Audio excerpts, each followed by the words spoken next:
Hello viewers, இன்றைக்கி வந்து நம்ம 9th சயின்ஸ் ரெக்கார்ட் நோட்டு எப்படி எழுதணும், எந்த மாதிரி ப்ரெசன்டேஷன் இருந்தால் நல்லாயிருக்கும் அப்படிங்கிறத பற்றி தான் பார்க்க போகிறோம். ஃபர்ஸ்ட் வந்து இந்த இடத்துலலாம் உங்கள் நேம் வந்து நீங்கள் ஃபில் பண்ணிக்கோங்க.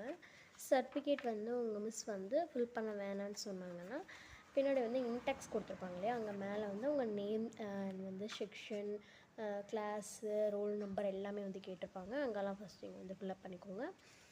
நெக்ஸ்ட் வந்துட்டு இயற்பியலா, வேதியியலா, உயிரியலா, தாவரவியலா அந்த மாதிரி உங்களுக்கு வந்து பிரிக்கிறதுக்கு வந்து இது பேஜஸ் வந்து இருக்கும். அந்த பேஜஸில் நீங்கள் வந்து இயற்பியல்னால் இயற்பியல் அண்ட் வந்து வேதியியல்னால் வேதியியல் அந்த மாதிரி போட்டுக்கோங்க. நான் வந்து இங்கே முன்னாடி வந்து இயற்பியல்னு போட்டாச்சு. நெக்ஸ்ட்டு வந்து வேதியியல், அடுத்ததாக தாவரவியல், உயிரியல் அந்த மாதிரி நம்ம போட வேண்டியது இருக்கும். ஓகே, அதே மாதிரி இங்கே பாருங்கள்,